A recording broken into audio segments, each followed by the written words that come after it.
All right, we'll call this planning and zoning meeting today open.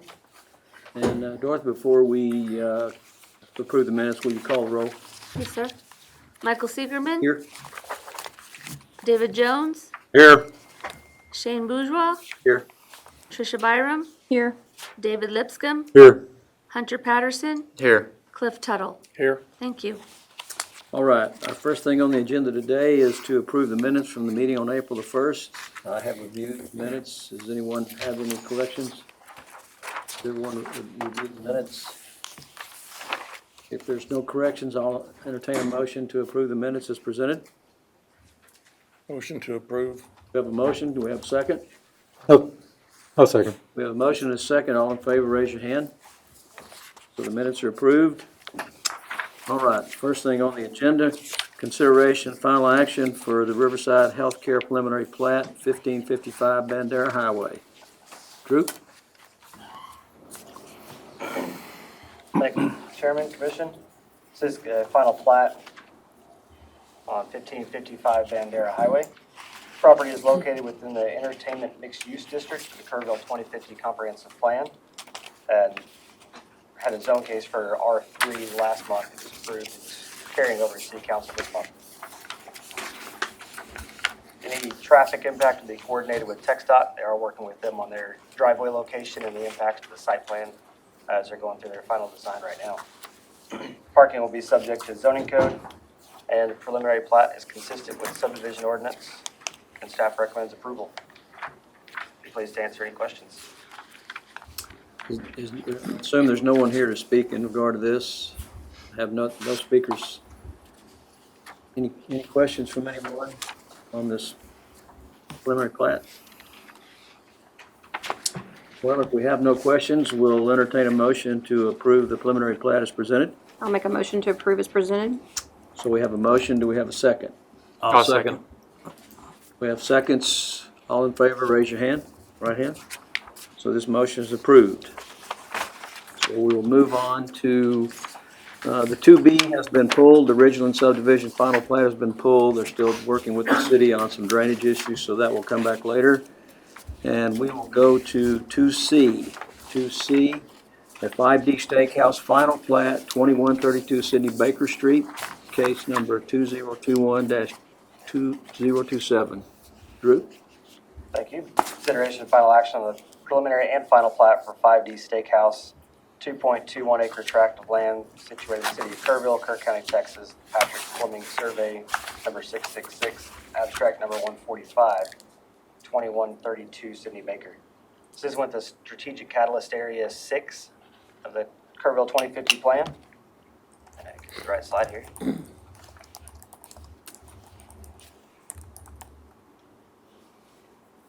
This is behind the off-ramp of I-10 and Highway 16, behind the Shell and McDonald's. They're on Sidney Baker. Traffic impact should be limited as the development is located on a primary arterial and major roadway designed to handle this kind of traffic. They are working with the fire marshal and engineering department on their fire hydrant location, and they are proposing to put up financial guarantee for that so that they can record the plat and get started on this project. Staff recommends the case or the plat for approval with the condition that they do obviously provide that financial guarantee in accordance with city engineer specs. Staff recommends it for approval with that condition. Is there any questions from the commissioners on this? Well, they're gonna have access through the service station parking lot? Is that what that indicates? I'm not aware of any access easement on that side of the property. They own the property that fronts on Sidney Baker, so their primary access will be directly to Sidney Baker. So this piece of property right here where you see I drove over there today, that was the old Nautilus bar. That needs to And come they bought down. that property and it ends up as an entrance in there. And when you come out, when I came out, there is a road that comes around beside this gasoline station. I don't know who owns that. I don't know if that's part of the gasoline station property. I believe it is. So, Here's the site plan. You can see they're not proposing any access Right. off that. I guess it's your lower right-hand corner. The primary access is going to come out to Sidney Baker, Okay. where the Nautilus is currently.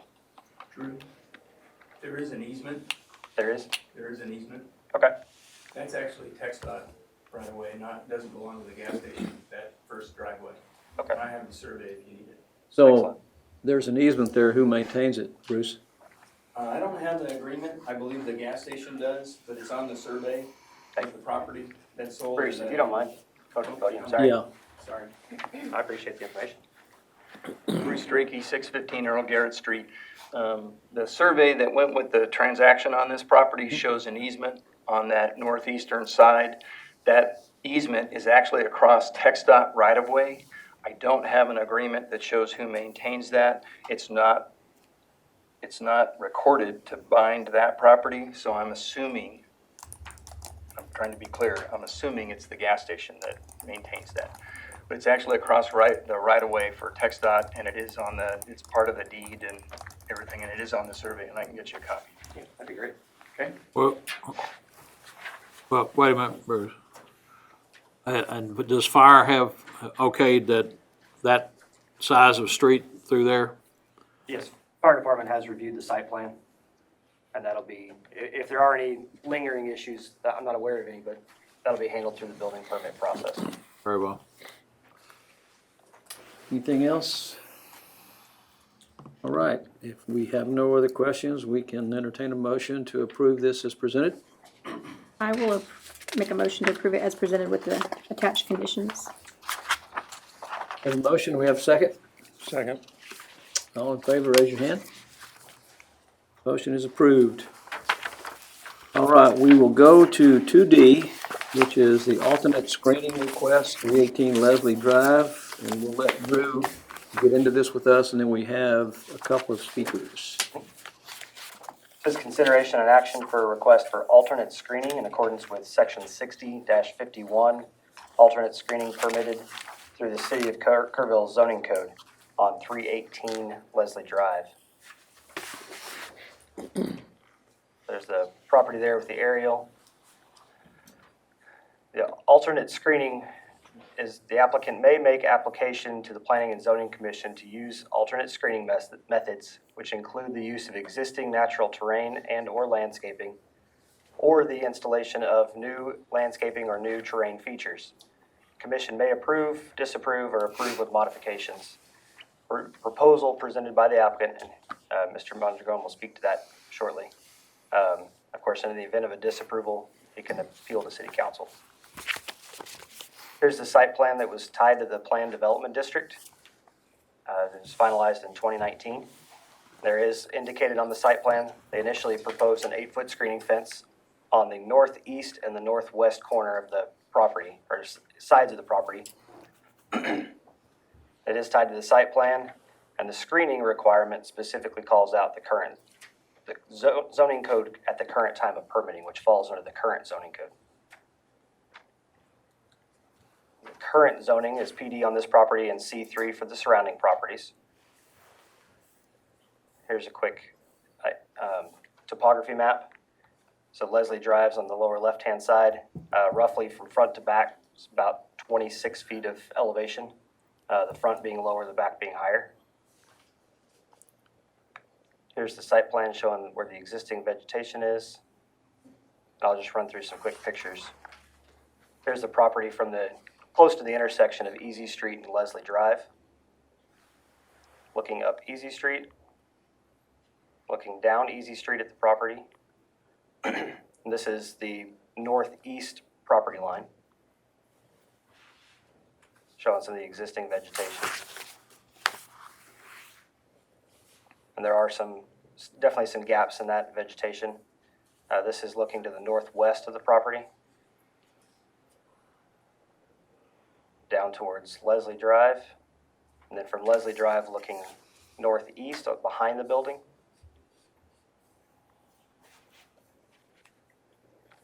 So with the request before you is to, and again, Mr. Mondragon will go into details, to use some form of alternate screening instead of the 8-foot screening fence, or the existing landscaping, existing terrain, or the addition of any landscaping or terrain. With that, I'll turn it over to Mr. Mondragon. If you want to go back to those pictures. pictures, you can just go back there. Perfect. Good afternoon, first of all, everybody.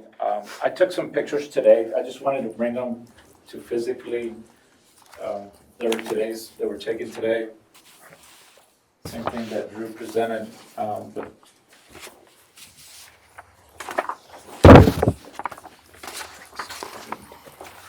and they're taking clockwork from Leslie, from front to back. And as Drew mentioned, the ordinance allows for the option for alternate screening. And we believe that the vegetation that is there is so large that, and there is two sections, one section on the left-hand side, one section on the top side, that do have some bald spots, as Drew pointed out. And our petition to the commission would be to request a change as allowed by the ordinance, to plant additional trees on that bald spots, on those two bald spots, to continue to enhance the property versus trying to be able to knock down all the trees to be able to put in a fence there. And so the pictures, as you would see, you can tell on the second picture, that is on the left-hand side, that you can see some of the bald spots that are there. And then where you see the picture with the tractor, the last picture, you see one of the bald spots that are there. And just to confirm as well that the current zoning, everything that is there is commercial now. Is that correct, Drew? And so I think the intent of the ordinance follows the division of residential and commercial, where as of today, granted, it is all commercial on the back and on the side. But we still think that the ideal thing would be to request the alternate screening and enhance the bald spots that are there, because it would just further continue to enhance the property with landscaping. Go ahead and give your name and address for the record. Paco Mondragon, 2741 Crown Hill, Eagle Pass, Texas. I don't know if the commission or one of the members has any questions that I might be able to answer. I have several questions, but my first question is, of all this vegetation you've taken a picture of, how much of the vegetation is actually on your property, and how much is on the neighboring people's property, neighboring properties? The property line, obviously the trees kind of intermingled between both sides of the property. I think on the top side, there's, I think that's where the property line is more, the landscaping intertwines more between the property line. On the left side, the majority of the landscaping is on our property. So if I'm standing in front of the property, looking at the building, the left side is Leslie. It's all in our property. The top side, you have, I would say about a 50-50, because you have, most of those trees they're not straight branches up. I mean, it's intertwined between the fence line. Okay, I see now. We're talking about, we're looking at it from Leslie, the left-hand side. All of those trees are on your property. Correct. And the property on the other side, the Olden property, you're saying some of the trees are on your property, some of them are on their property? That is correct, sir. You have any other questions before we get to the speakers? I have a question, Chairman. Can you speak to I know it's probably a wide variety of tree species there. What are you planning to plant on the bald spots? We looked at that there is a native plant list available, and so we would be selecting from native plants to be able to make sure that they fit not only the environment, but also the soil type that is here. And Drew mentioned that there is an approved list of landscaping items that we would select from there. Thank you. Minimum gallon or caliper for the new vegetation that would be planted? Is there a requirement for minimum amounts on that? If you're trying to cover bald spots in the existing landscape, then that's going to be as important as the species. Absolutely. We do not have the recommended plant list for the Kerrville area. Was adopted in the early 2000s. Does not specify the planting size. Just gets to the fact, what's your usual typical height for that species?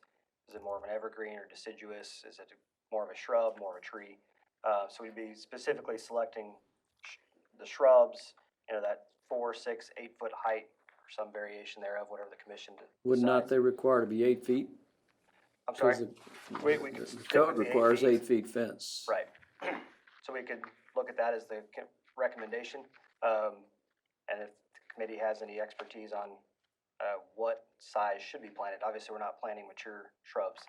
But ideally something that would be full height in the next 3 to 5 years.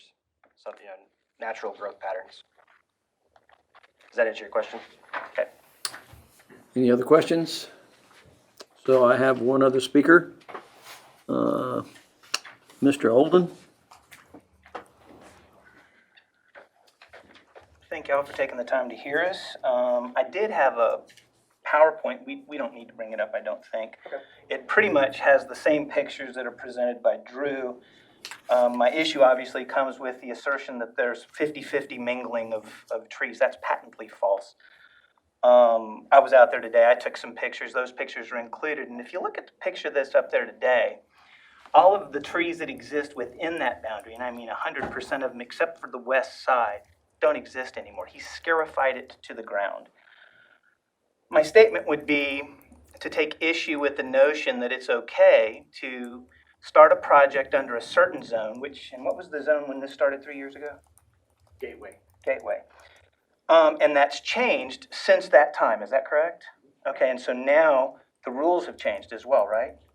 Okay, obviously that's problematic and it's something we vehemently disagree with. So I'll leave you with a statement. My 87-year-old mother's resided at 2016 Easy Street for more than half a century.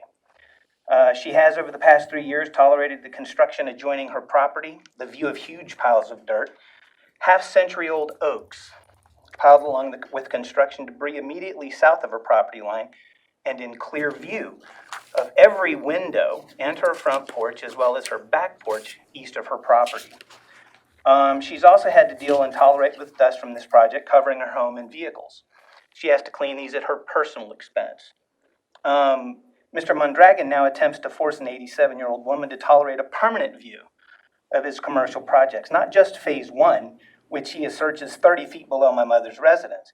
He also intends my mother provide the required screening by claiming the abundant vegetation on her property line is sufficient to fulfill the requirement to install a 6-foot or an 8-foot privacy board fence. Mr. Mondragon knew full well before starting this project that a 6-foot to 8-foot masonry or privacy board fence was the responsibility of the developer or the builder to install. In fact, Mr. Mondragon clearly voiced his intent in the January 2019 City Council meeting to do that very thing. By evidence of this very hearing, Mr. Mondragon now clearly demonstrates his intent to shirk that responsibility to break the promises and assurances made. Mr. Mondragon's intent here is clear. His intent is to force an 87-year-old widow and any other unwitting residential neighbors to manage the cost of privacy and safety at their expense. During the City Council meeting in 2019, Mr. Mondragon spoke to the need for affordable housing. Has that changed? Is that no longer part of this project? It was not part of the original project. Okay, all right. However, at this hearing, he wishes to be emboldened to continue to complete the final 2 phases without interruption or complaint or fulfilling the requirements of the existing ordinance.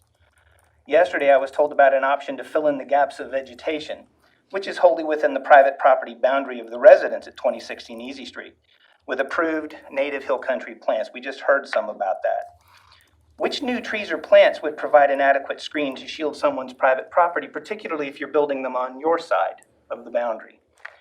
As noted by Mr. Mondragon, it will take those new trees or plants 20 years to grow, to the point that they will be sufficient to enhance the natural beauty of the hill country. Which of the suggested plants will grow fast enough, or within my mother's remaining lifetime, to provide her with any viable privacy or safety? Are the city staff, the P&Z, the city council going to stand by while Mr. Mondragon continues apace, building a 3-phase project? Can you put that one up with the plat that shows the rest of the buildings?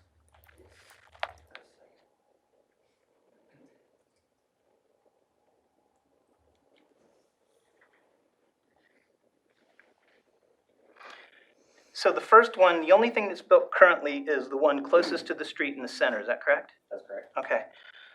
So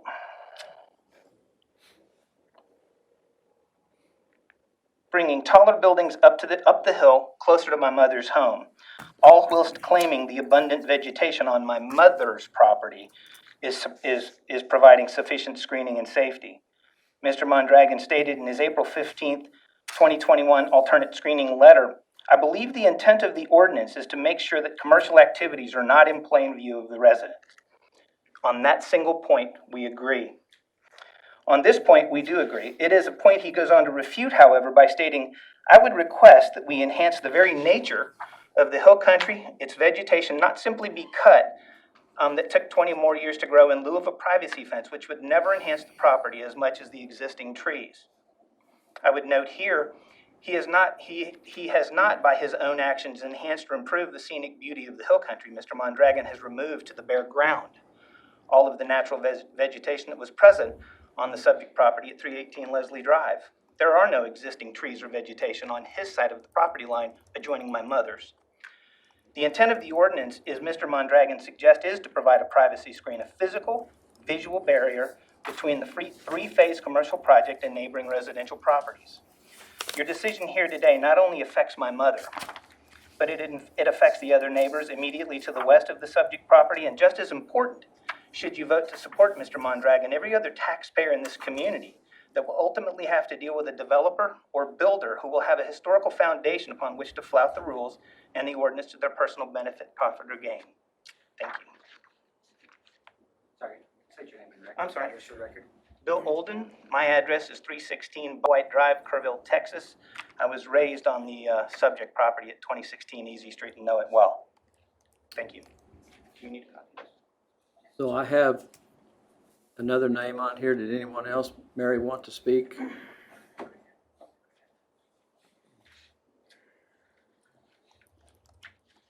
Matt Olden, 721 Moore Street, also related.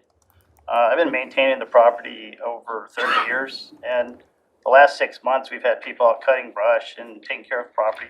And along that fence line, along the others, that's the next part of the phase of the property management, is to take out all the cedar trees that happen to be in some of those visual pictures and the scrub brush. There's only 8 trees along the property that are native oak that we're leaving on the property, but again, that's all on Mary's property, so that's what I wanted to state. So trying to rely upon that as a natural fence is ridiculous, so just want to let you know. Thanks.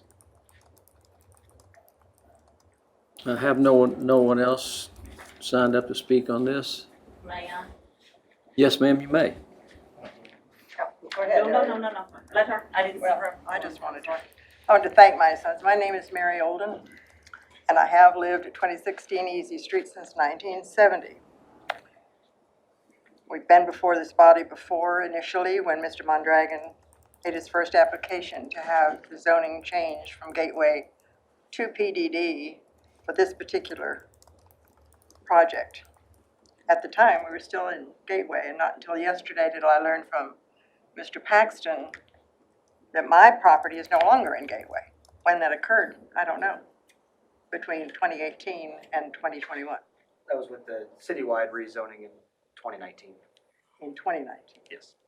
Yet, so that all of the documentation that shows me in Gateway that I found online is not correct. Right. So that, of course, leaves me. You know, I had no idea that this was occurring. My sons are right. Our property line, actually, the property line, the fence that's there is an agricultural line fence that my husband put in the early 70s. At the time, the property that Mr. Mondragon now owns was owned by the Edwards family. And the gentleman, we tried to get him to help to go into share the cost of putting in a fence, and he didn't want to do that. But he told us we couldn't put the fence right on the property line. So it's in 2 to 3, 4 inches on our property as well. But all of the greenery that is along that fence line is rooted on my side. None of it is on the new development side. As my sons have said, I've had to endure a lot of illness due to an asthmatic condition against dust. And they piled all of this this dirt all along my property line. And then I think you all know in January and February of this year, we had some pretty windy weather, and clouds of smoke covered my home, covered my cars, and affected me pretty badly. I didn't realize it until one day when I walked out into the yard to go to my mailbox, and I saw this cloud of dust coming from there. I filed a complaint with the city manager. He contacted Mr. Mondragon's whoever staff and asked them if they would try to mitigate that problem by keeping the mounds of water down. They managed to get a water truck down at the base on Leslie Drive, but they never did come up and water those mounds that were next to my house. Now I'm facing phase 2 of this project, and if you look at the site map, as my son pointed out, you're going to see where they're becoming even closer to me. And they have parking spaces all along, just inside what he shows as being the greenery of the vegetation, the natural vegetation. That's going to allow more people to have a vision of me, make me more available, more visible to whoever rents those properties out there. And all I'm asking for is that my privacy be respected, and that I be allowed that he be required to follow through on what I was told by the city manager and by city council at the meeting on January 22nd, 2019, that he would be required to put in an 8-foot privacy fence before this project was completed. And apparently it was, and in speaking with Mr. McDaniel, I had a letter, an email from him that said before Mr. Mondragon could get his certificate of occupancy, after the completion of phase 1, he would have to put in that fence. Now all of this is changing based on what? The zoning change? Because of the zoning change, now he has an option? It hasn't changed. Unless he gets a variance for the screening, will still be required to put up his privacy fence. So nothing has changed yet. Okay. That's still part of his requirements for his project. That's why he's here, to ask for a variance so he doesn't have to do it. So He's asking for a variance Yes, ma'am. today. This is what this is about. Yes, Okay. ma'am. That wasn't made clear to me. Anyway, I just would like my privacy respected, and that I urge you not to approve his request. Thank you, sir. Thank you, ma'am. Hi, my name is Harriet Burra, and I reside at 312 Leslie. We also own 310, 312, and 314. 314 is the border up there to the west of his, and all of the trees, as he was saying, are, with the exception of 1 or 2, are, maybe 5, are on his property. We want the trees to stay on our side. There are 100, my husband moved to 310 Leslie in 1956. We bought our property in 1977. And we like that, they're 100-year-old oaks. And there's probably, I don't know, maybe 30, I didn't count them, I didn't think to count them, but there's probably 30 on his, maybe 20 to 30 on his side. I can't even tell you how tall they are because they're so gathered in there. They're just, when a few years ago I went out to the tax office and the guy pulled it up on the computer and he sat there and argued with me that was one tree. It's not one tree, it's like 30 trees. But if you're looking down on it, which is where the picture was taken, it looks like one tree. But we don't want it tore out. I mean, that would be like looking at this rock wall. I'd rather see the trees and the things that's been there as long as we've been there. Is there a possibility that they can get a fence at their end and leave our end alone? We'll discuss that. Yes, ma'am. There's all kinds of possibilities, and we have no, with the exception of what the city requires for the trees, and does he have to get permission to remove the trees? We have no. That's really not what we're dealing with here. That could be a separate issue, but. And his trees shade our wren house. So you make him tear down those trees, our rent house I don't has think he none. wants to tear down the trees. No, I think I he don't wants wanna- to add to them, so we'll, And to try to put a fence between all these 20 or 30 trees, you'd have to tear out the trees to get the fence yes, in. ma'am. The vicious cycle. But I'd rather it stay just like it's been the 42, 43 years we've lived there. And that's, you're adjacent to We own that from section. 310 to 318. Yes, ma'am.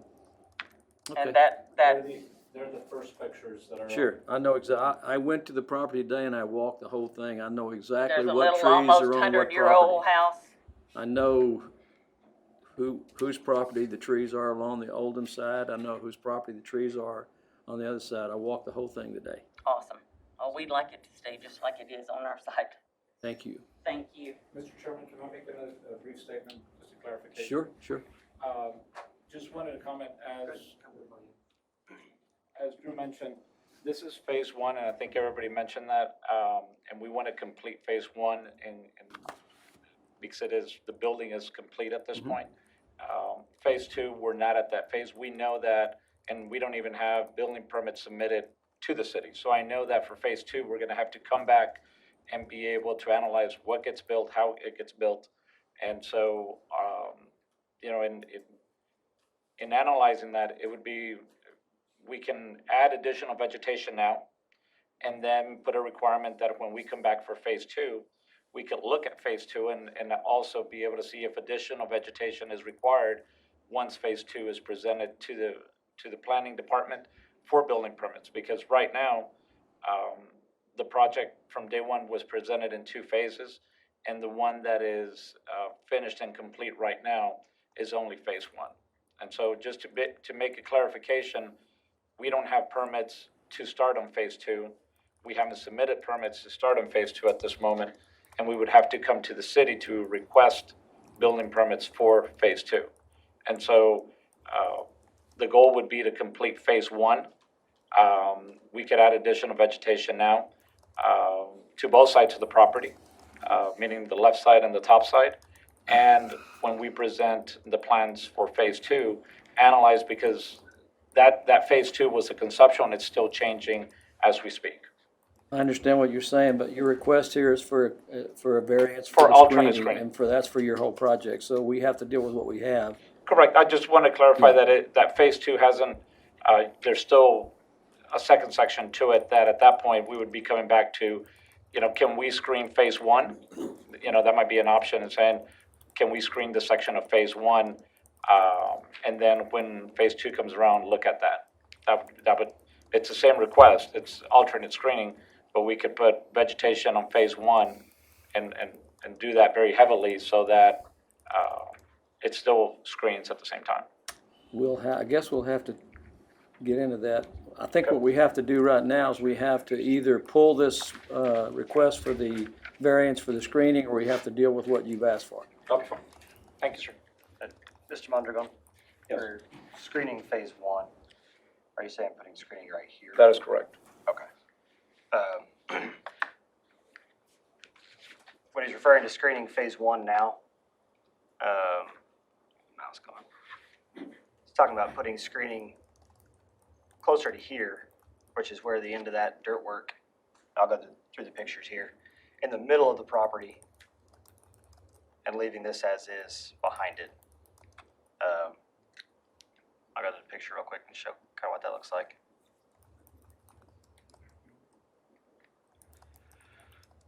So looking up Easy Street, that screening would be at the bottom of that part of the site that's been cut, where they've done the dirt work.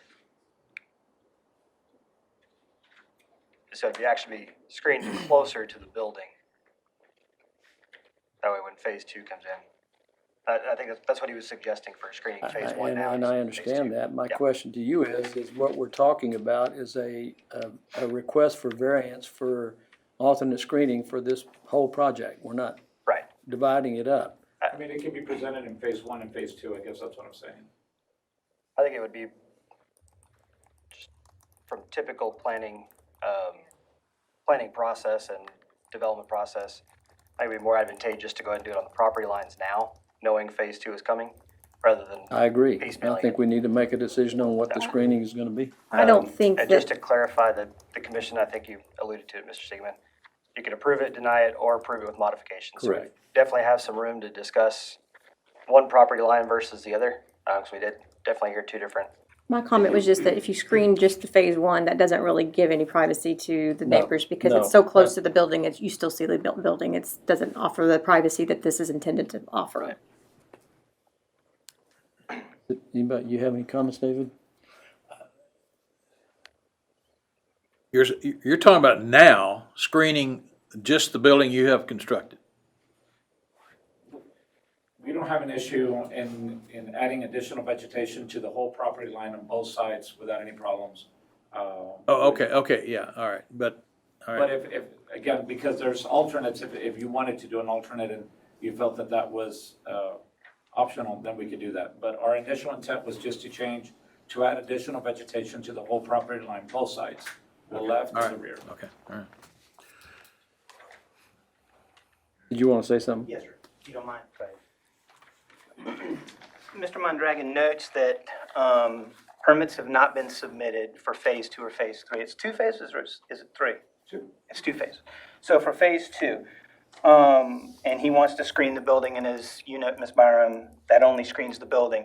It doesn't do anything to mitigate the view of all of the construction debris, the trees, the dirt that's still going to be blowing up onto my mother's property. And Harriet and Jimmy, it's great if they don't want a fence. My mother wants a fence. And it sounds as though Mr. Mondragon is continuing to presume that vegetation is going to solve the problem. And it isn't. It doesn't matter what he plants. Within my mother's lifetime, there's nothing he can plant that will provide any screen, any privacy, or any safety. At 87 years old, God, I hope she's here for another 20 years, but I kind of doubt it. So, we respectfully request that he put in the 8-foot fence that he said he would put in at the beginning, and that was required at the beginning of this project. Thank you. The ordinance does allow that. What we're requesting is something that is allowed by the ordinance, just to be clear, as an option, as an alternate. Well, it's, yeah, it's allowed, but it's not, Right. it's not what was required. It's allowed to be changed. I mean, I understand what you're saying, and it's unfortunate that they live there, but it is a construction site, and construction sites bring, any of us that have lived in a home where a house was being built next door, we dealt for 10 months with construction. It's unfortunate. Is there would you have any interest in, you have the people on the one side that love the trees, want the trees there. There's not very much that needs to be filled in, obviously. If you put a few more trees in there, but going along that side over there and putting a fence along that side, which would satisfy what they want to do, which would fulfill the 8-foot screen fence on one side, but give you the flexibility to do vegetation on the other. Is that something that we can, like Drew said, we can propose something in between what you want and what they want, if that would be something you would consider. If it's not something you consider, we're going to have to consider whether just to approve your alternate screening request or turn it down the whole thing. My comment would be that I would, looking at it right now, if on the left side we could do the vegetation, that's not a problem. There's 2 or 3 areas that have bald spots, as they mentioned on the north side. We will look at that and say, well, let's cover the bald spots with fencing at that point and add additional trees at the same time. Well, the problem is you, and this is a comment, Drew can correct me if I'm wrong. You are looking to use their vegetation to fulfill your requirement for an 8-foot screen fence. Let me clarify. We could add landscape on the whole rear perimeter fencing inside of our property line, because if we plant something, it would be on our property line.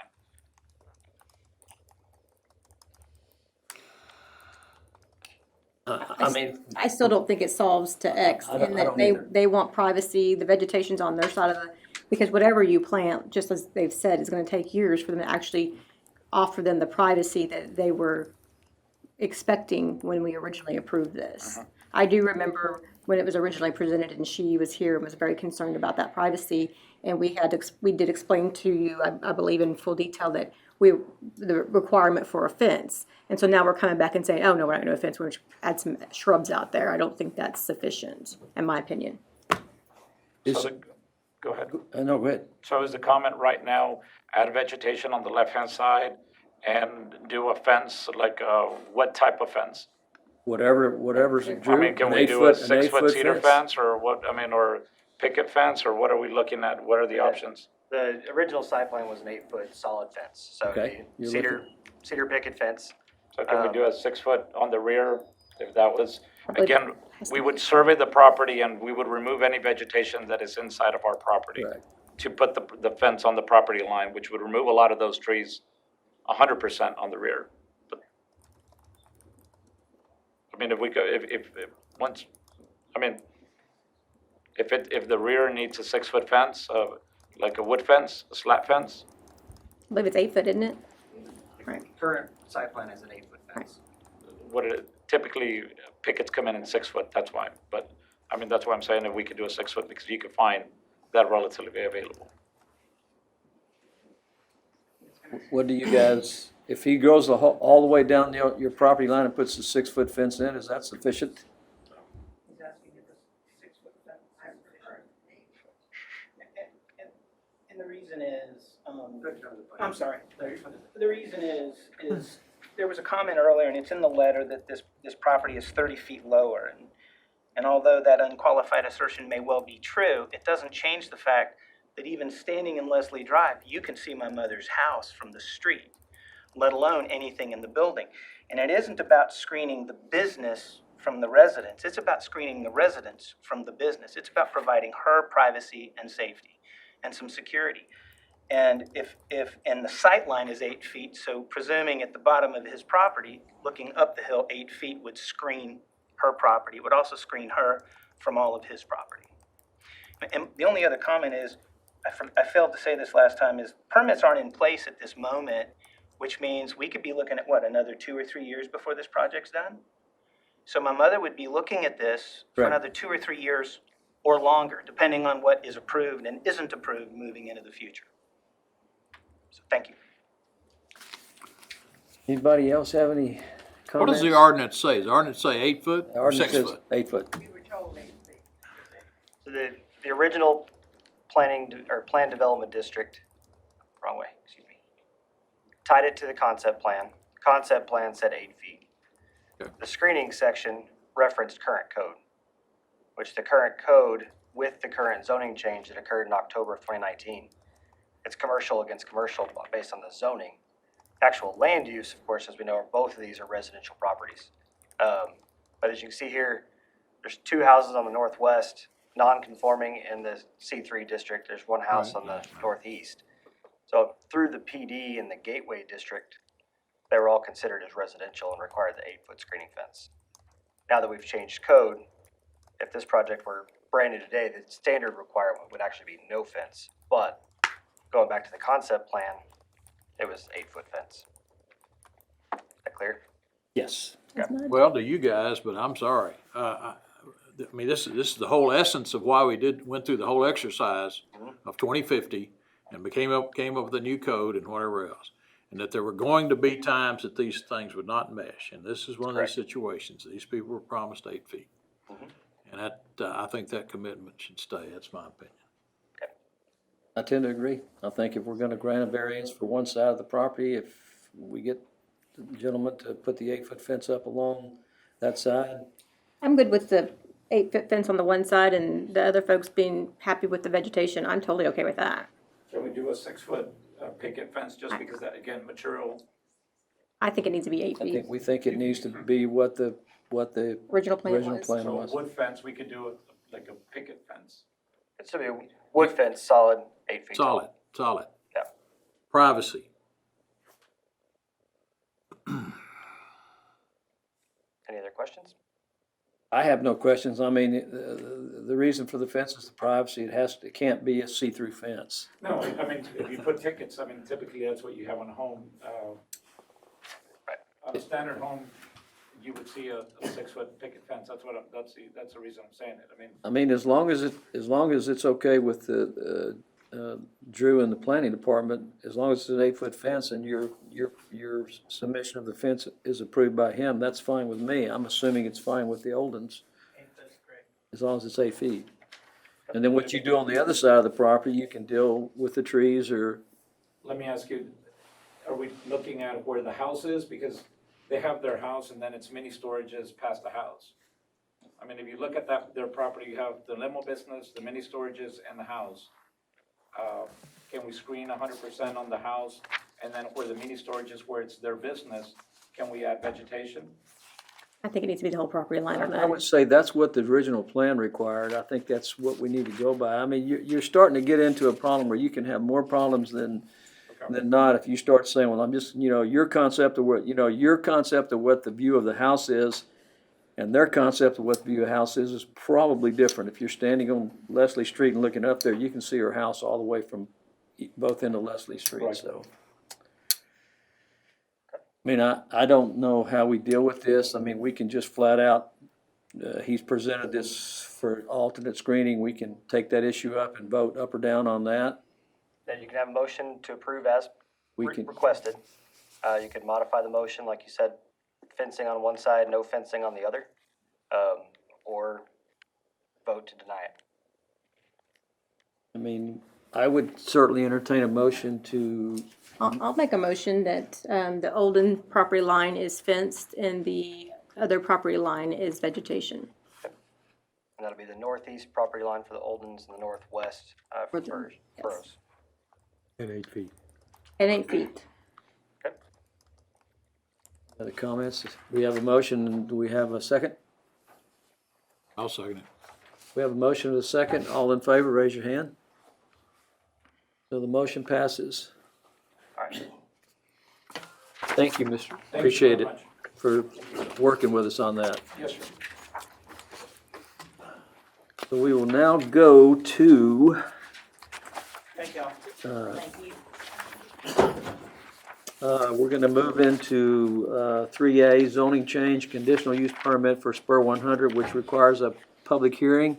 Drew, would you introduce us to this, and then we'll open the public hearing and bring the speakers.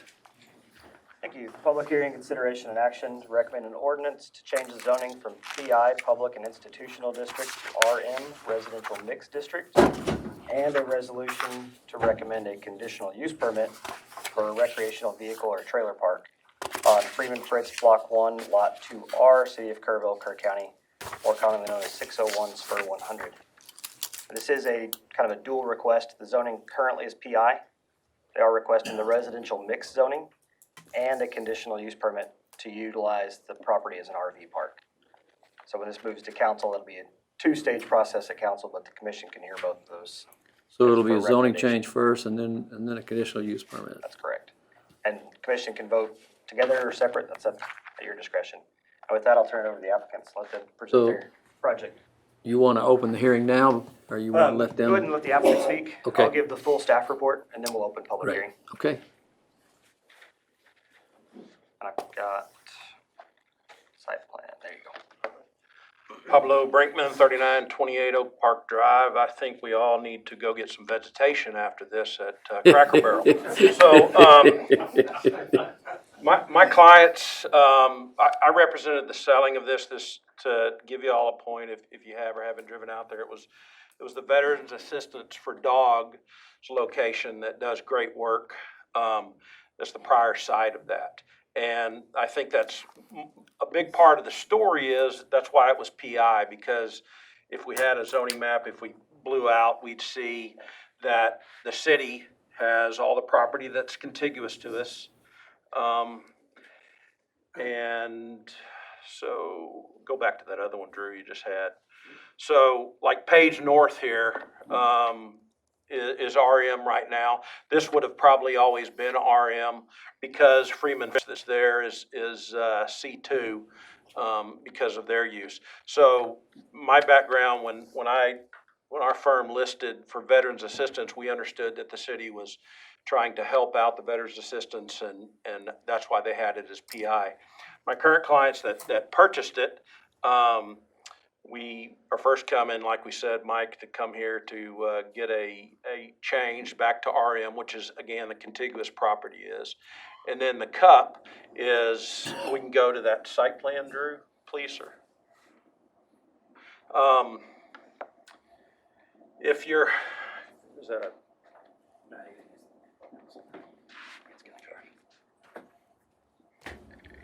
So everybody's looking down, you know, the south here is Spur 100.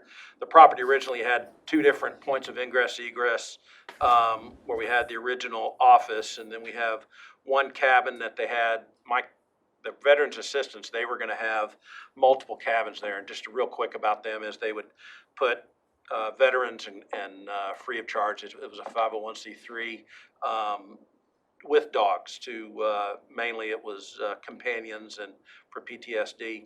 My clients that bought this, their family members have ranch that's right outside of this. They've been driving by it for a number of years, and the option here that Mr. Wellborn's drawn has several cabins that are here that are kind of spread throughout. The previous engineering that another engineer did, we had a detention pond, which is not of use now or needed. We have water. We have a red fire main right directly in front of our property right here. One thing to note, if you look here, let's look if this isn't north, south, east, west, but let's say that our drawing is. If we look at our eastern sideline, you'll see that there is a 20-foot proposed easement. And if you all know exactly where this is, the city's property, KPUB did a lease to a solar farm. And do we have a shot that shows that? So it doesn't quite show it there. From my understanding from talking to city staff and a little bit of background on this, we had somebody come in and do this that didn't know our topography, didn't know what Caliche does and doesn't do, and they weren't from Kentucky. So they built this, and then we had a horrible watershed. So they did a detention pond. They did a detention pond, which has not held the water. It continues. If you were out there last Wednesday or this past Saturday, you would have been very wet. So what it's done on my client's property is continued to erode. So we're in contact with the city and have been, my prior clients, veterans assistants, and my clients now, because the city is asking for a 20-foot easement on the side, and their proposal is to do a ditch that we'd have, Mike, I don't know exactly, we don't have the design yet of what they want to do yet, but they're asking for that easement. So I'm giving you all these different things about our cup. We would possibly come at a later time, in full disclosure, on a rear setback before ZBA to come and see if we could trade potentially some of that property that we're giving up, talking about screening and things like that. So that's the main project in itself. The RM is pretty much right there. It was contiguous. It would have been RM prior. I think staff would probably support that. Any questions so far? What's On the back side of the property that you're talking about coming back at a later date to do some exchanging? Well, Mike, it's just, we're trying to figure out the best way to develop this in density and things like this. Right now, it's just, the cedar is just all scrubbed. Mm-hmm. We talked initially when I represented Veterans Assistance about trading property for property or having a deed restriction so that nothing could ever be built behind that. I mean, if you go back there, it's pretty rough and tumble except where they have the solar farm. So, and I'm just thinking out loud about that, how Wellborn Engineering has laid out to date. This is kind of like phase one, and then where we're going. Am I correct so far on? How big is the property, Pablo? 5. I mean, mix of cabins and RVs, right? Well, I think the classification RV, as the layman's thinking RV, is with wheels. We've got the current model that's on there is a Spears unit, had axle, it's got complete Trailer skirting. park model. A park model, exactly, Tricia. So it's not, but we wanna have, in any commercial thing, as you know, you wanna have as many reasons to have guests in there. And so our early due diligence has really showed that in Kerrville, and if we had Google Earth on here, if we're looking out across, there's a bluff, it's just pretty spectacular view. Because as we come from Spur 100, our elevation, we don't have a topo on here, but in that circle in our up page, our northwest, we have real good elevation up there. And we're still proper screening from Freeman Fritz too. So it's a neat project that is unique for Kerrville, and we could be booking it right now if we had it open. Okay. Any questions before we have Drew and then we open the public hearing?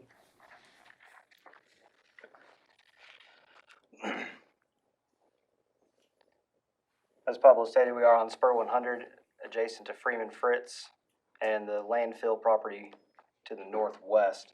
It is currently zoned PI. That was because when we did the rezoning in 2019, it was a nonprofit. I gave them the most flexibility based on the new zoning code, and certainly didn't want them to be non-conforming as they were continuing to develop. Freeman Fritz is zoned C2. The adjacent properties you see there are zoned RM. It's all within the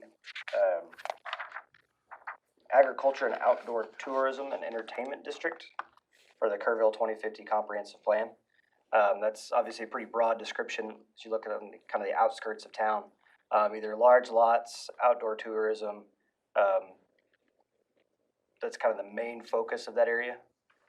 So with that, they're on on septic system, because we don't have city sewer out there, which is part of the agriculture and large lot uses. They do have city water. Any traffic impact will be evaluated through the design process.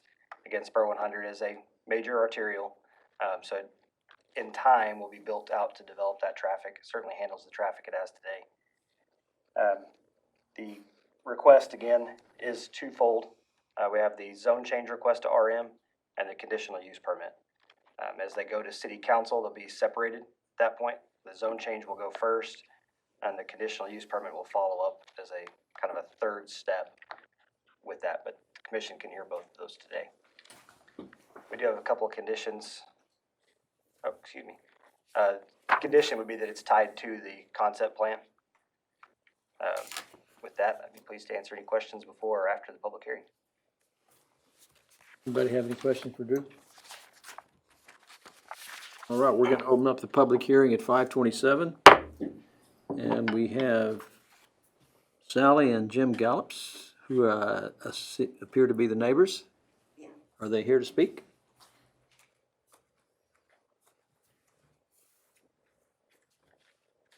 Okay, my name is Sally Gallops, and I live at 943 Spur 100, which is right next door to this property. A little bit of a history. When they talk, in 2018, the city had, or K-Pub and the city, on that property behind the landfill, was put in a solar farm. So they graded that all down, took out all the vegetation, and since that time, our property and the property next door to us, 601, and the property on the other side of us have had problems with flooding. And I'm talking torrential flooding. It looks like a 3-foot river running through there. This has been going on since 2018. It hasn't been solved yet, and haven't heard of any solutions being worked out as of yet. They put in a large retention pond back there that is about the size of a football field, 8 to 10 feet deep, lined with rock. The water comes right out of there and right down the property. It hasn't slowed down. It might have slowed it down a little bit, but not much. I know Wellborn has looked into it. There's another couple of companies that are associated with the Nextera and, the other, I can't think, the other solar farm, I'm sorry, I'm really nervous. The other solar farm company. And they have not come to a solution that I know of yet. I know that they've talked about the 20-foot easement, but they haven't agreed to the 20-foot easement. There's just nothing, so if you go in there and you start grading the property at 601 to accommodate more housing or whatever, it's just going to make a bigger mess before the first mess is ever fixed. And those of us that live out there are the ones that are suffering. And we've been out there, we chose that area for our privacy. For, you know, we have 3 acres, across the street is 10 acres, or 2 10-acre properties across the street. So we never envisioned that our privacy would be, you know, taken over by something like this, our privacy, our safety, our security.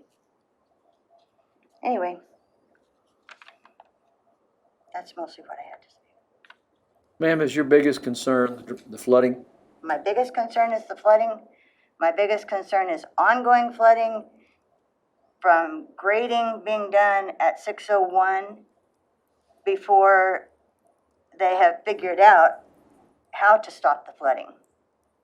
The flooding is coming from the city property. It's destroyed most of our property, not the property, but I mean, we had caliche, it took out all of our grass. It just has totally altered our property. So to think about more grading being done before a solution has ever been reached is just mind-boggling. So we're very opposed to the project. So you have spoken to the city about the flooding Oh, issues? we've been dealing with K-Pub and with the 2 companies, Mike, Nextera Energy and, but Mike from K-Pub, the direct head of Mike K-Pub. Whittler? Yeah, Whittler. I couldn't think of the name. We've been dealing with him from the very beginning. So we, at one point, took pictures of all the flooding into the city to the head of the landfill. That area, we took all of our pictures, everything into them. This is no secret. And for 3 years, we've been going through this and nothing has been solved yet. So. You have comment, Mike? Sure. Thank you, ma'am. Mike Wellborn at 631 Water Street. So the drainage issue with this is that there was development upstream. There are issues with that drainage. Part of the solution is a drainage ditch is needed between the Gallup property and this property. The owners here have offered to give an easement, and so that would help with the overall resolution of the drainage. And so that's part of what's being presented. They're offering is the easement to help mitigate that drainage. Mike, if I can add something. When the Veterans Assistance, the property had already been cleared, so J3 did all that. So there's no additional grading. There's not going to be any more runoff created by us other than the site work that's already going to be done on that. If anything, we're going to go back to that V word, that vegetation. My clients are going to do some of that there around. So our planning will mitigate certain. My clients are willing to, and this has been a big issue that the contiguous neighbors have had. K-Pub, and of course, we're before you. We're not asking you to anything on that, but it does need to escalate so that it needs to be mitigated. As Mike said, upstream, we need to have a 20-foot easement. My clients are willing to. They see it because they don't want their dream to get washed too.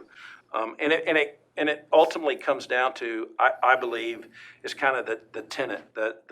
So you have a solar farm that K-Pub's worked with, and you have a vendor that has come in and built it, and in my point of view, didn't do their due diligence, or certainly didn't realize wiping that out, what that impervious cover would mean.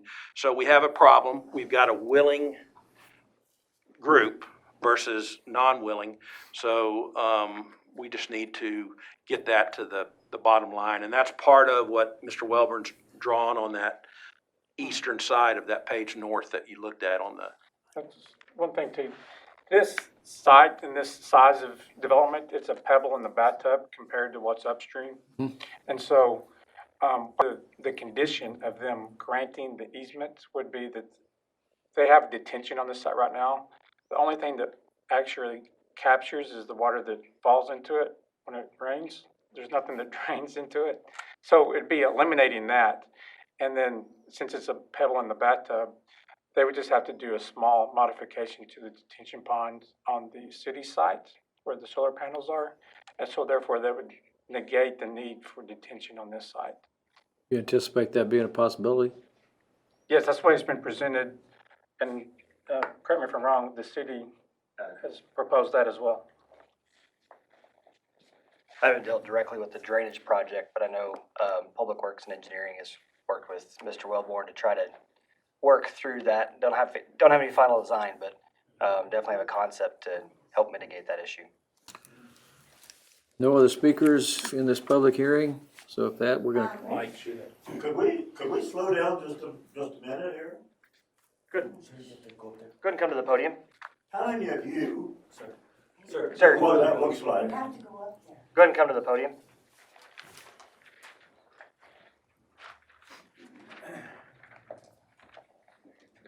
You're talking about a project that's been going for 3 years, it's not finished yet, with the city. These folks are coming in, part of their property is damaged, and I believe that I heard Mike mention that you're talking about a ditch, and I think he even mentioned our property, which has never been, we haven't been approached about any of our property going toward a drainage ditch. Your property wouldn't be in the, it's just on their property. So it's. That said, the ditch would have to be either on your property or their property. And they're willing to. Willing to let it be on their property instead of your property. And I'm not an engineer, I'm an accounting manager, but I'll tell you for sure that you still gotta work with the county on the other side. You got 2 culverts going under Spur 100 off of, right in front of their property that doesn't contain the water when we get the rain that we just got. We got 6 inches of rain in about 3 days. I'll bet none of you have been out there and walked that property. Have you been out and walked the property? I did. And seen what happened? I walked it today. It brings boulders down out of the outflow of that pond up there, that big, down toward our property. There's a silk fence that's been behind our property since March of last year when they built the retention pond. That silk fence has been there and it's ugly as hell.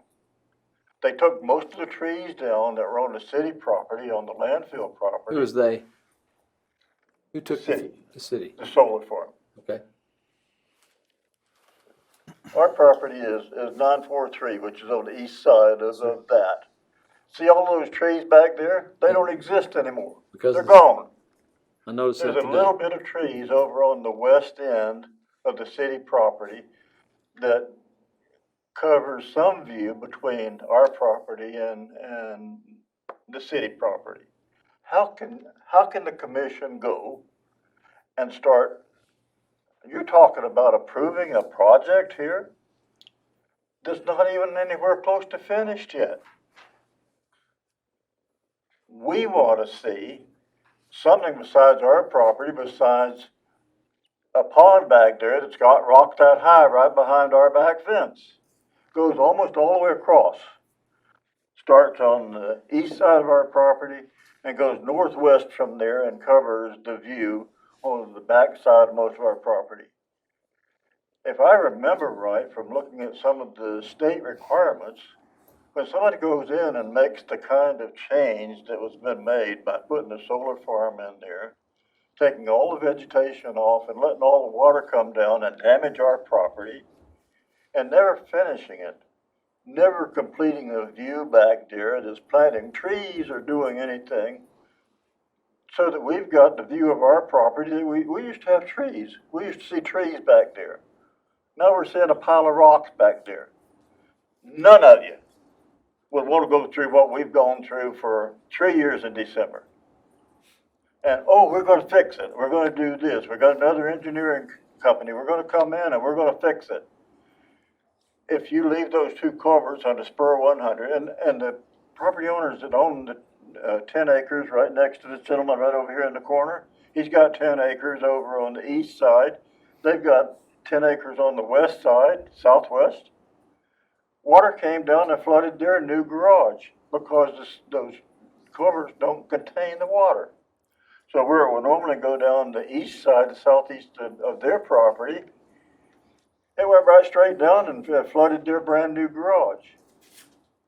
So how can you even come close to the commission sitting here and trying to make a decision on this property when the problem that's been going on for almost 3 years hasn't even come close to fruition yet? Well, unfortunately for us, that's not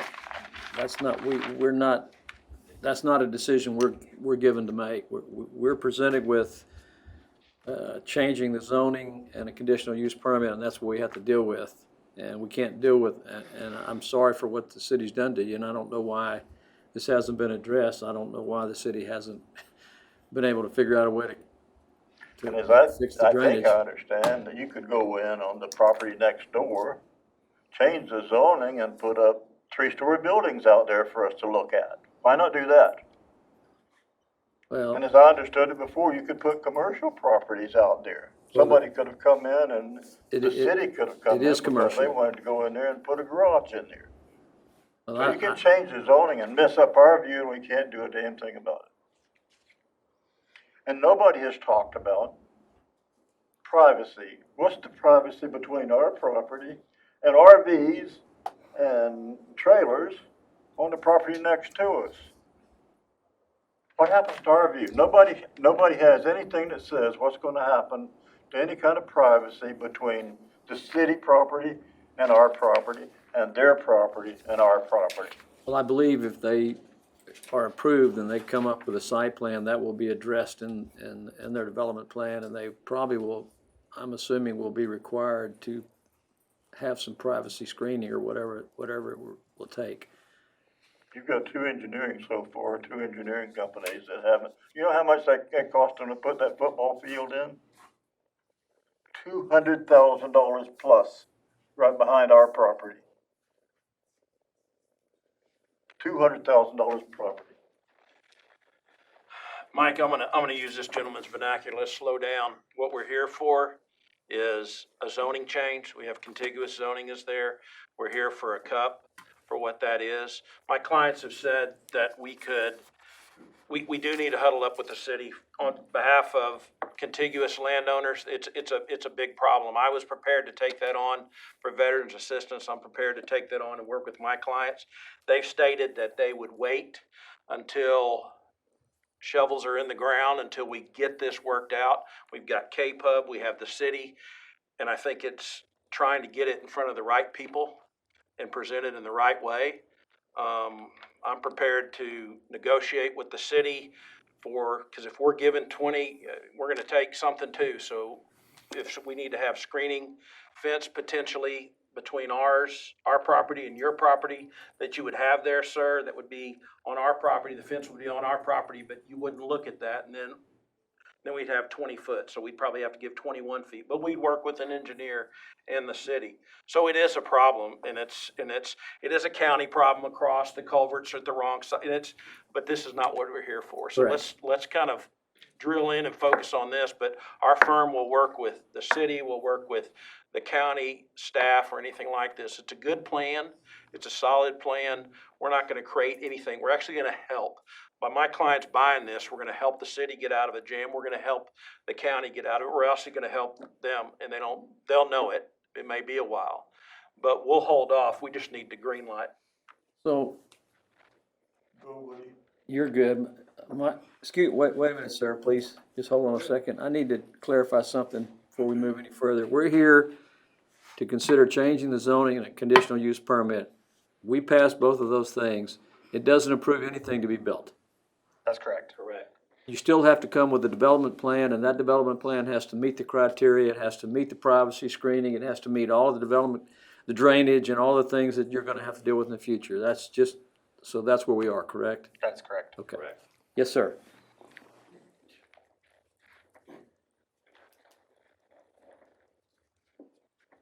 My name's Woody Woodrow, 634 Spur 100. I'm across the street from where they're talking about. Yes, sir. My question here, it says on this piece of paper, recreational vehicle or trailer park. I'd like a specification of what they're gonna do. Are they gonna put recreation vehicles in there? Are they gonna divide it up and put trailers in there? It's not, you can't put a trailer park, like as you know, a trailer park in RM. Well, I'm just reading off the Yes, piece sir, of I paper. understand, Mr. Woody. I'd like to But I have think Drew, specification. no, Drew will help you out there. I think he'll make you happy. I can explain that.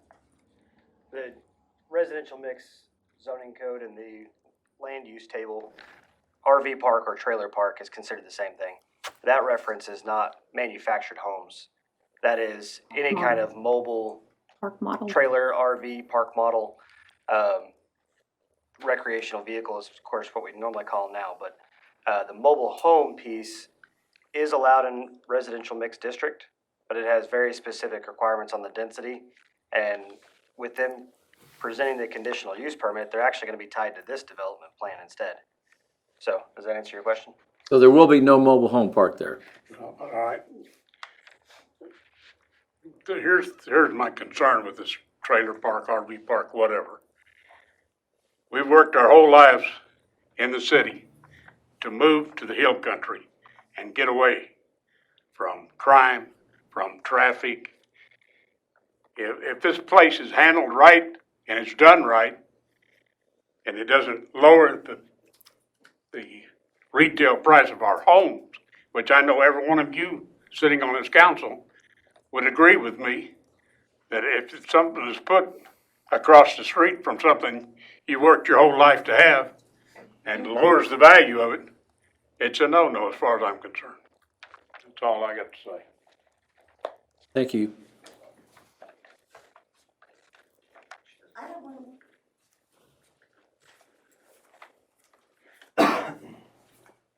By the way, we're trying to be and have been for a long time. We try to be good neighbors. We will yay dogs all the time. We agree. When we talk about conditional use permit, what does that mean? Can you, You have to ask the expert.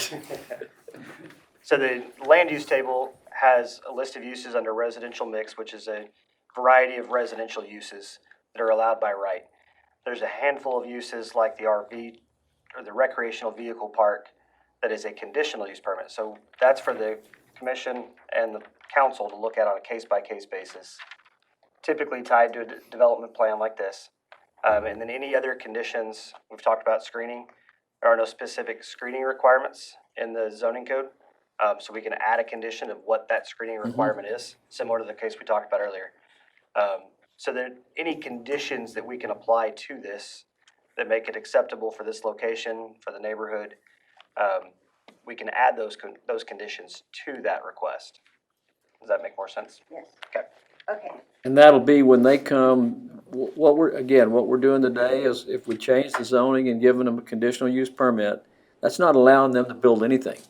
It's giving them the right to present something that meets that conditional use permit to the city.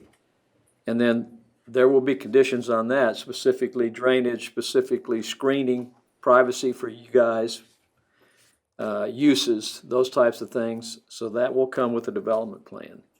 Okay, so my question is, we have one RV park at closer to the baseball field on Spur 100, at the beginning of Spur 100. We already have one RV park. If every piece of empty property is given a conditional use permit for an RV park or whatever in this town, there won't be anybody that will have any privacy left. There won't be any countryside left. That's just my last thought. Thank you. Yes, ma'am, thank you. Any, I've got one more comment. I think that probably all of you have been involved in selling real estate. Do you know there's a disclosure form that right now, if we tried to sell our property, we'd have to disclose that it floods. The water comes right down on the east side of our fence because of the silt fencing back there. It runs around the end of the silt fencing, runs down into where the water comes down in a ditch onto their property. And so we would have to disclose right now, our property has to be devalued a whole lot from when we bought it in 2008. And we have spent a whole lot of money.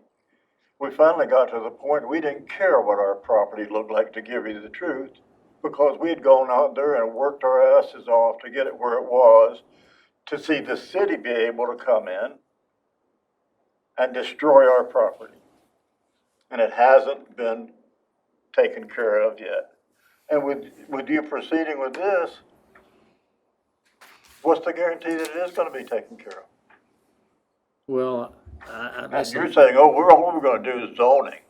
That's all we're gonna do. We're just gonna do zoning. You know what? You know what I wrote a letter to the city and said? This has been a David and Goliath thing. We can't afford to take on the city. There's no way we can afford to take on the city and try to recover what our property looked like before. And yeah, we got a double wide. We're trailer trash. But damn it, we're proud of it, and we've done a whole lot of work on it. We've spent a lot of money on it to see the prospects of it still not being taken care of and maybe making it even worse. And we're not against you folks at all.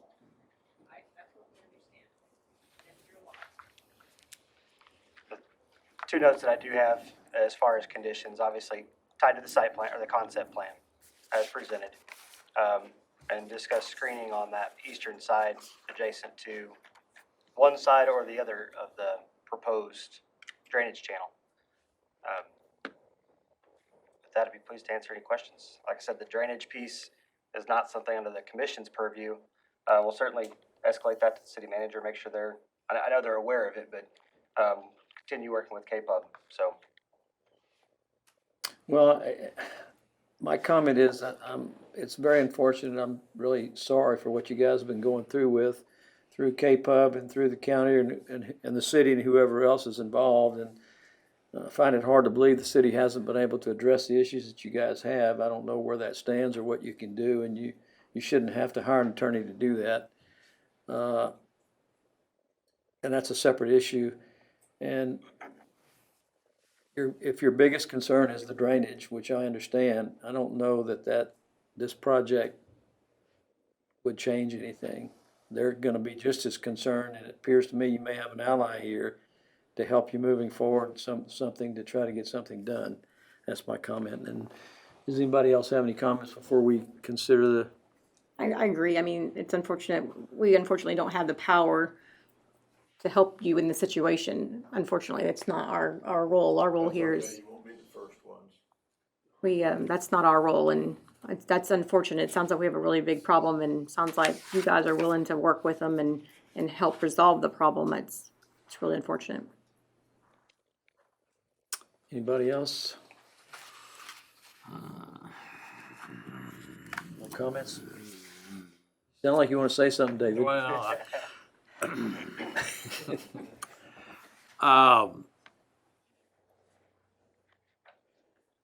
why hasn't the city done anything? I'm not familiar enough with the drainage problem to speak to that. Who deals with that, Drew? Like they said, I know KPUB's involved, the city is involved. Mike? If you're willing to, go for it. Like I said, I don't know enough about it to. Mike used to be the city. So, the way this is, it's city-owned property at the landfill. Nextera is this company who builds solar panels. So they got a lease from the city and did this. KPUB's only involvement in this is they're buying the electricity from Nextera. So KPUB's not involved. So. Other than being generally being a good citizen in a situation like this. Yes. So Nextera right now, they have identified and acknowledged there's a drainage problem, and they are working on a solution that's supposed to be designed in March, and my understanding they're still working on it. Mike, I don't know if it's been escalated. We stopped when I put the property on the market. We were gonna do that, and we stopped, and then we disclosed everything to my current clients. So I think it's time to do some spade work to the right people. So, I mean, I'm assuming you guys are understanding that you're gonna deal with the same drainage issue that they're dealing with your project until something gets done. Right. It's very obvious when it rains where it floods. You can just stand out there at the front of our, I guess it'd be the north driveway, the one on that side. It's at that part there. Couldn't code, buddy. Name and address, My name is Deborah Ullman. I live at 245D Trail, Ingram. On this piece of property on the far side driveway, you can stand at the driveway in the ditch and look and see where everything drains. Everything drains right to the front of that driveway. It doesn't drain, which would be south, I guess you'd say, on Spur 100. It needs to go to the south and drain off to where there's an actual place where it drains into, and it's a natural drain. But it doesn't do that. It puddles all in that area there. And it comes from, you can see from their property, from our property, you can look over and you can see where the grass is all pushed down when it does that. They're right, you can see the silt up against the fence. So, I understand where they're at. And this is caused primarily because of clearing of the city property. Yes. By the solar farm. No, That's my understanding. That's the city property. I understand, but who cleared the property? The solar people. And the landlord is ultimately, I wanna be talking to the landlord, which is the city. And then the city can probably then talk to Xterra and say, listen, we've gotta remedy this. If they want us to work directly with them, that we all agree we could. But my thing is the property owner, which is the city. Right, Is gonna right. have to remedy it. Right, regardless of them. Yes, sir. Yeah. Did you have something you wanted to say a while ago, Bruce? Okay. All right, I think we've gotten input from everyone, so the question in front of us is the granting of the zoning change and the conditional use permit. Do I have a motion to entertain approval of this?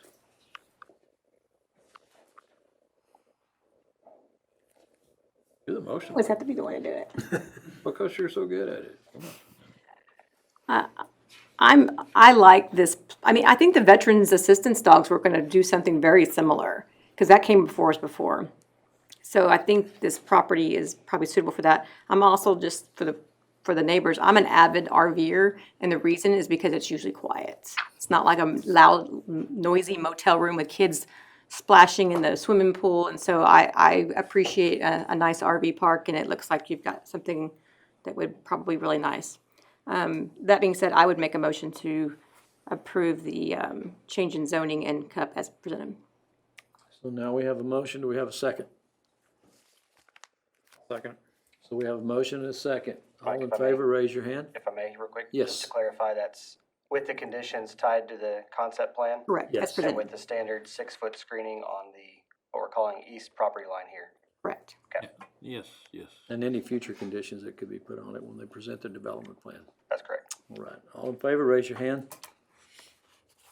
All right, the motion passes.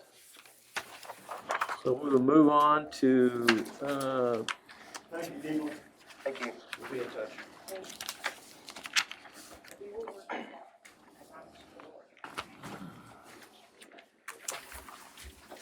thank you guys, appreciate it. Thanks, Pablo. We're gonna move on to 3B, annexation and zoning change, Comanche Trace, case PZ 2021-7.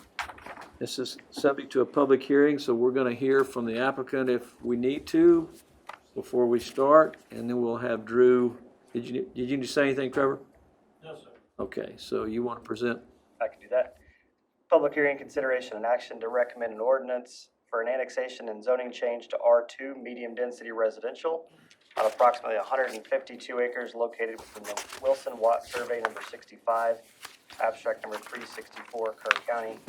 This is generally located within the Comanche Trace development. There were 59 letters mailed out. At the time of writing the report, we'd received no comments. That was for the last We case, do right? have one letter here. Yeah.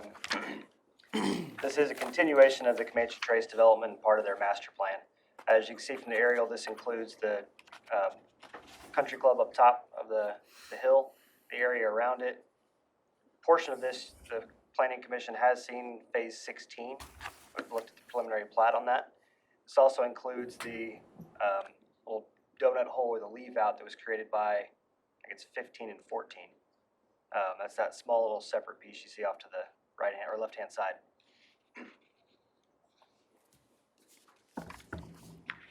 This is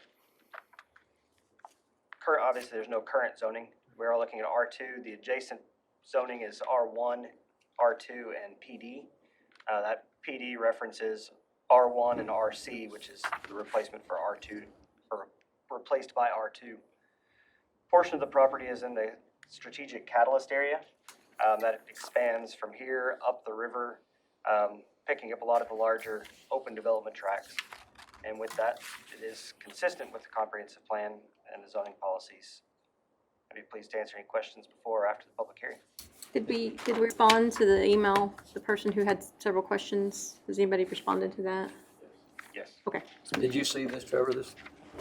Did you see the email we got from the neighbor? Here.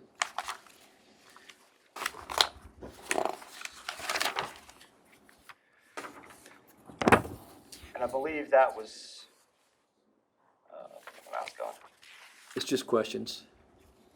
one of the property owners in this development to the direct south. Yeah, I think in the homestead. Mm-hmm. Somewhere along in here.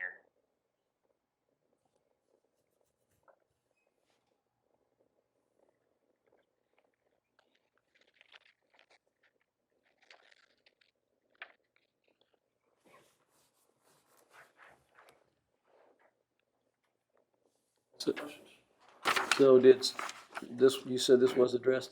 Okay. So I'm gonna open the public hearing at 6:02. And is there anyone who wishes to speak in the public hearing? So since there's no speakers, we'll close the public hearing at 6:02. Is there any questions? We have general manager here, developer here, we have Drew here. Anybody have any questions concerning this annexation? Okay, we have no questions. I'll entertain a motion to approve as presented. Annexation and zoning change, Comanche Trace. Also move. We have a motion to approve. We have a second? I'll second. All right, we have a motion to approve and second. All in favor, please raise your hand. Motion passes unanimously. Thank you, guys.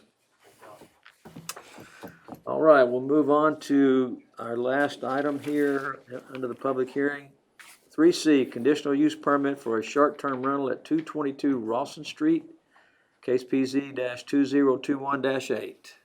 Drew?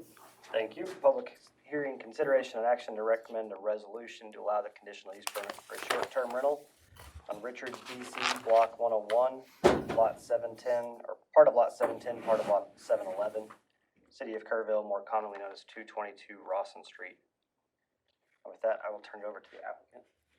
I'm Do you just have here to any- answer any do you have questions. anything to say? Yeah, I'm the owner of the property. If you have any questions for me, I can answer. Anybody have any questions of the applicant? In the past, it seems like the short-term rentals have put up we have these amenities close by. I'm somewhat familiar with that area, but are there amenities? So Rawson Street, Laura Wooster, 222 Rawson. Rawson Street is about a block from Schreiner University. It's also Right. about 2 to 3 blocks from the far end of the river trail. Right. It's close to downtown. I think it'd be a great location for a short-term rental. There's lots of stuff nearby within walking distance. It's close to the river trail cottages too, which Yeah, are that's short-term. that. I can recall walk that. there I from was. here. Well, this is real close to Schreiner. Yes, it is. About a block, yeah. That I could see that being a popular rental for parents. It'd be a good place for a family. It's a 3-bedroom, 2-bath house, really close to lots of stuff within walking distance, so. Are there any other in the neighborhood? The Any- River Trail cottages are, a few blocks to the, I guess, south on the river. Oh, yeah, right, okay. Yeah. Well, you gotta go across There's none on the 27, street that I know of. and there's no direct access there.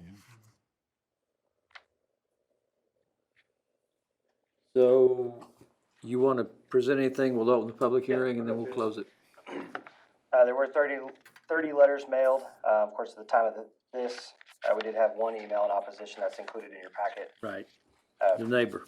Yep, from the neighbor. We are recommending a set of conditions here, pretty standard for the conditional use permit. The guest notification shall be posted.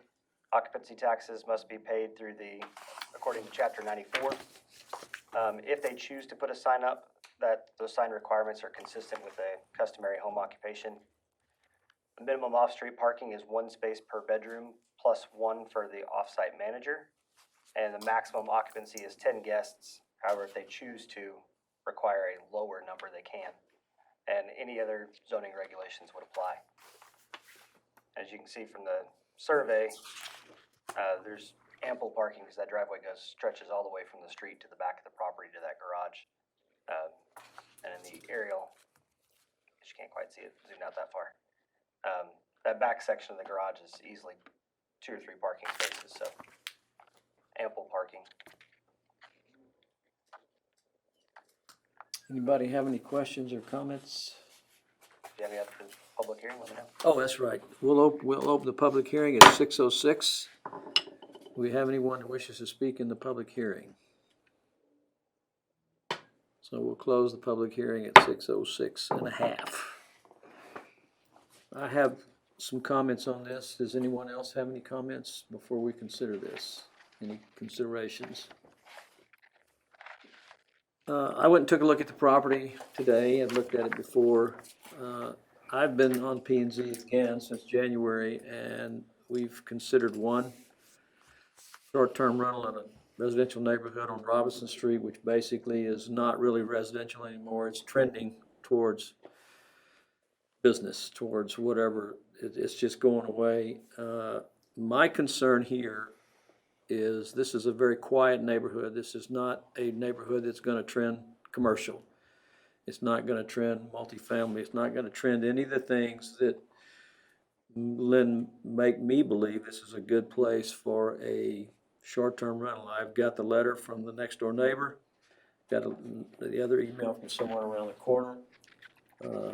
I'm all for providing opportunities for short-term rentals in the appropriate areas. But again, my concern, I know if I live there and this was next door to me, and I know that you have the best of intentions, but you just don't have control over who stays there and what they do, you would have to go and take care of issues. And I tend to believe that this is not a neighborhood that's gonna change anytime in the near future to a more, for the lack of a better term, commercial type, atmosphere. Well, I think a lot of the ones that we've been approving in the last 12, 18 months have not been in commercial areas. With the exception of Tivy Street, which is across the street from the junior high. We've got some over on Murda and Tivy. We've got some over on Starkey Street. They've all been predominantly in residential neighborhoods, but residential neighborhoods that have access to something like Shriner University, trailheads, walking distance to different things. In my mind, I think it does fit, especially with Shriner right there, because like I said, I think that would be a draw for Shriner parents and families to come visit their parents. This also is heavily on the long-term rental side, I think, this particular neighborhood, because I see a lot of rent signs along East Main Street. I don't know that makes a difference. Those are still families, but that's just my 2 cents. Anyone else? I just want to say that I think that's the draw of the short-term rental is people are looking for residential areas. They're looking for places they can bring their kids. There's a huge yard. There's, lots of recreational things to do within walking distance. So I think that's part of the charm of it is being in a residential area as opposed to a hotel. Any other comments? You have anything, Drew? Like I said, the only thing I could add, just generally speaking, what we have seen, at least within the last year, probably a lot of that due to COVID and the pandemic, with the occupancy tax, has had actually stayed pretty steady, if not some increase, but has definitely shifted. We're seeing a lot more coming from the short-term rentals that are in town. Total, we have, do you remember what Julie said last? 80. So it was around 70, 75, 80, that's what I was saying. Obviously, a lot of those are grandfathered before the new zoning code came into play. But they're definitely, obviously popular. And the conditional use permit has allowed the commission and council and the community to look at them case by case and see what that fit is for the quiet clients that they're looking for, the quiet atmosphere, but still access to the amenities. So just kind of a general trend that we've seen. All right, so do I have a motion to approve the, I'll make a motion to approve the CUP as presented. have a motion to have a second? Second. Have a motion and a second. All in favor? All opposed? Motion passes. Staff report? Only thing really we're cranking on still is the subdivision ordinance. That'll go to the code review committee on May 27th. And with that, we've got a couple things for you guys. The Ridgeland plat will come back to you on May 20th. We are going to have that second meeting in May. They were working out some final details on the engineering side. Just couldn't get full resolution before this week. So we are going to bump that to May 20th. That'll be the only thing on the agenda. If you guys can clear the calendars to make it up here for a quick meeting. June 3rd will be our regular meeting. We do have, Steve, 3 cases? Yeah, 3 cases on the agenda for June.